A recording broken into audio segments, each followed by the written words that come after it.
नमस्कार, आपका बहुत बहुत स्वागत है आरएन टीवी नेशनल में और मैं हूं आपके साथ वर्षा शर्मा। रुक करेंगे छत्तीसगढ़ की खबरों की ओर।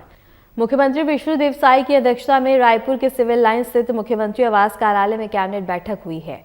बैठक में राज्य सरकार के विकास और प्रशासनिक मामलों पर चर्चा की गई। सूत्रों के अनुसार बैठक में बजट, योजना और विभिन्न विभागों से जुड़े महत्वपूर्ण प्रस्तावों पर विचार किया गया। मुख्यमंत्री साय ने अधिकारियों को निर्देश दिए हैं कि राज्य में विकास कार्य को गति प्रदान करने और जनता तक योजनाओं का लाभ सुनिश्चित करने पर विशेष ध्यान दिया जाए।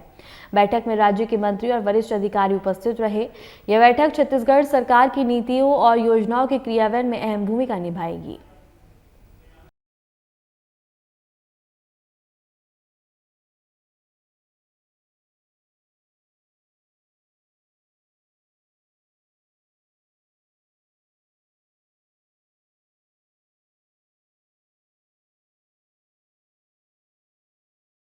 कलेक्टर ने बताया है कि जिले में अब तक बता दें कि मिल्ड राइस के संदर्भ में कार्रवाई की गई है। उन्होंने कहा है कि 4 मिलों की जांच के दौरान बता दें कि धान जब्त किया गया है। इसके साथ ही बता दें कि अधिक धान जब्त की गई है और यह कार्रवाई यूं ही जारी रहेगी। कलेक्टर ने स्पष्ट किया है कि यदि किसी भी व्यक्ति द्वारा अवैध धान खरीद के लिए लाया जाता है तो उसे मंडी एक्ट के तहत सीधे कार्रवाई का सामना करना पड़ेगा। रही है। लगभग 99 प्रकरण हमारे 3744 क्विंटल के बने हैं। मील में हमने 4 मिल में छापा डाला जिसमें 1,07,399 क्विंटल का धान जब्ती हुआ है। टोटल 1,11,000 से ऊपर का क्विंटल का हमने धान जब्ती कर ली और ये कार्रवाई निरंतर जारी रहेगी। धान खरीदी में यदि मान लो इलीगल धान आता है तो उसका सीधा सीधा है कि वो मंडी एक्ट से गवर्न होता है। और यदि चावल का मामला, जो आप एक मामले की बात कर रहे हैं जिसमें चावल एफसीआई में जाना था किंतु और कहीं जा रहा था, उसको जब्ती कर लिए हैं, गाड़ी जब्ती है और उसमें जो भी नियम है इसके लिए आपका चावल उपार्जन आदेश 2016 है, ईसी एक्ट है, जिसमें भी वो गवर्न होगा, कड़ी कार्रवाई की जाएगी और ये निरंतर कार्रवाई जारी। खबर एमसीबी से है, जहां चंदन वन हसदेव नर्सरी में नववर्ष 2026 के अवसर पर विधानसभा स्तरीय पत्रकार मिलन संवाद कार्यक्रम का आयोजन किया गया, जिसमें जिले भर के पत्रकार शामिल हुए। कार्यक्रम में छत्तीसगढ़ के स्वास्थ्य मंत्री श्याम बिहारी जायसवाल ने पत्रकारों से संवाद किया और उनके सवालों के विस्तार पूर्वक जवाब दिए हैं।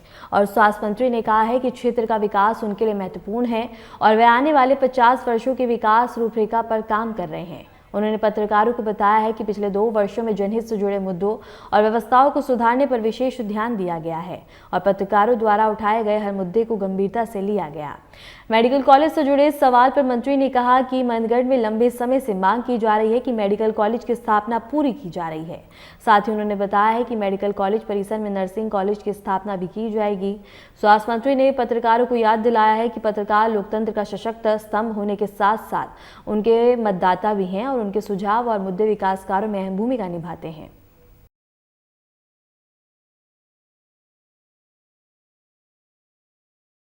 ये तो एक नाम था, ये हमारे परिवार का मिलन समारोह था। सभी पत्रकार हमारे लंबे सालों से, मेरा 17 साल का जो राजनीतिक कैरियर है, इन 17 सालों में लगातार चोली दामन की तरह हमारे साथ खड़े रहे, हमारे जो कमी है उसको उजागर करते रहे, अच्छाइयों को दिखाते रहे।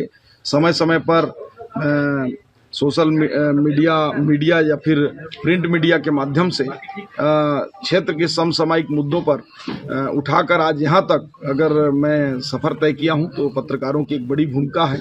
और आज नए वर्ष के अवसर पर, चूँकि मंत्री बनने के बाद व्यस्तता ज़्यादा बढ़ गया था और एक लंबे अंतराल के बाद हम लोगों का आज बैठना हुआ है। नारायणपुर जिले के अबूझमाड़ क्षेत्र में लंबे समय बाद फिर नक्सलियों की मौजूदगी के संकेत मिले हैं। बता दें कि आईटीबीपी 53वीं वाहिनी और डीआरजी की संयुक्त कार्रवाई में इलाके में बता दें कि बीजीएल सेल बरामद किए गए हैं। सूचना के आधार पर चलाए गए सर्च अभियान के दौरान यह विस्फोट सामान जंगल में छिपा कर रखी गई थी। बरामद सामान को मौके पर जब्त कर लिया गया है और आगे की जांच जारी है। सुरक्षा बलों ने अभियान के दौरान क्षेत्र में कड़ी सावधानी बरती है। वहीं आम नागरिकों की सुरक्षा सुनिश्चित करते हुए कार्रवाई शांतिपूर्ण ढंग से संपन्न की गई है।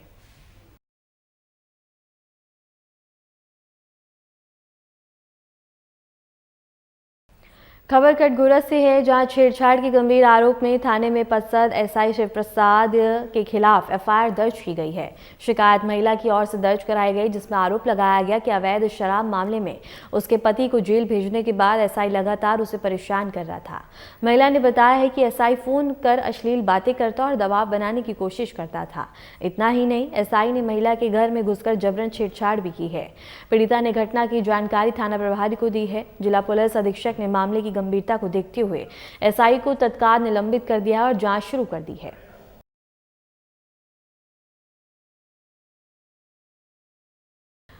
भरतपुर के नोएडिया से बता दें कि पारा सिंगरौली को जोड़ने वाली सड़क इन दिनों भ्रष्टाचार और घटिया निर्माण का प्रतीक बन गई है। प्रधानमंत्री ग्राम सड़क योजना के तहत करोड़ रुपए की लागत से बनी यह सड़क महज एक महीने से ही जगह जगह से उखड़ने लगी है, जिससे निर्माण की गुणवत्ता पर सवाल उठ रहे हैं।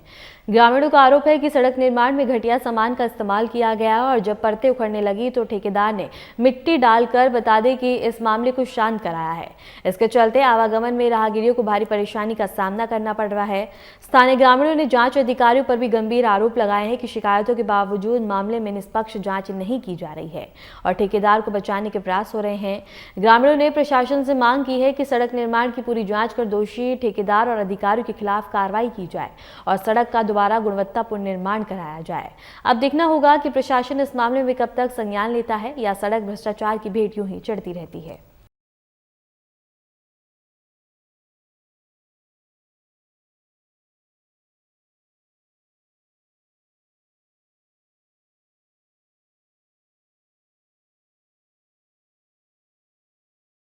खबर तिल्दा नेवरा से है, जहां जिला कांग्रेस कमेटी के नेतृत्व में कांग्रेस भवन से पैदल मार्च कर नेवरा थाना पहुंचकर प्रदर्शन और ज्ञापन देने का कार्यक्रम आयोजित किया गया।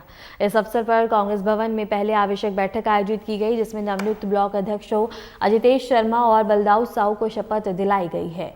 शहर कांग्रेस कमेटी के पूर्व अध्यक्ष देवादास टंडन ने अपना कार्यभार अजितेश शर्मा को सौंपा और शॉल देकर उन्हें सम्मान किया। जिला कांग्रेस अध्यक्ष राजेंद्र बाजवा ने बैठक में संबोधन देते हुए कांग्रेसियों को दिशा निर्देश दिए और पार्टी की मजबूती के लिए सक्रिय कार्य करने का आह्वान किया। इसके अलावा पूर्व विधायक जनक राम वर्मा, पाठ्य पुस्तक निगम के पूर्व अध्यक्ष शैलेश नितिन त्रिवेदी और रायपुर पार्षद जयंत साहू ने भी अपने विचार साझा किए। बैठक के बाद कांग्रेसियों ने पैदल नेवरा थाना का रुख किया और वहां पुलिस बल की मौजूदगी के बीच प्रदर्शन कर ज्ञापन सौंपा। ज्ञापन में ऑनलाइन सट्टा, जुआ, सूखा नशा और शराब दुकान के कर्मचारियों के अपहरण सहित क्षेत्र में बढ़ते अपराधों पर संज्ञान लेने की मांग की गई है।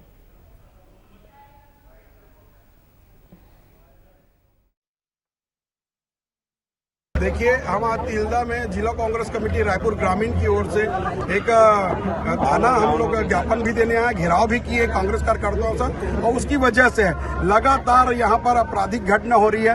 वार्ड नंबर 15 में ललित यादव की हत्या, एक नाबालिग बालक की हत्या हुई है और वो सूखे नशे के कारण हुई है। सूखे नशे की सप्लाई इन लोग बंद नहीं कर पा रहे, इसके वजह से हुई है। दूसरा चीज जो ऑनलाइन सट्टा लगातार यहाँ पर जारी है, जिसका वीडियो फुटेज हमारे पास है, तो ये पुलिस का संरक्षण है। तीसरा चीज यहाँ पर अपहरण हुआ है, सरोरा शराब भट्टी में पुलिस की गाड़ियों में आकर अगर अपहरण कर ले जाते हैं तो ये बड़ी शर्म की बात है। और घटना की 4 दिन होने के बाद भी आज भी उसको पर्दाफाश नहीं किए हैं, तो हम इसकी जांच की मांग किए हैं। पुलिस प्रशासन अभी हम लोग चेताए हैं, हम लोग उसको निवेदन किए हैं कि आप ये 7 दिन के अंतर्गत इस चारों मुद्दे पर जो है कार्रवाई कीजिए, तत्काल पर्दाफाश कीजिए अपहरण कांड का। छत्तीसगढ़ राज्य वन विकास निगम के अंतर्गत परियोजना मंडल के रवान और बार रेंज में नीलगिरी और संगौन के नाम पर भारी अनियमितताओं का मामला सामने आया।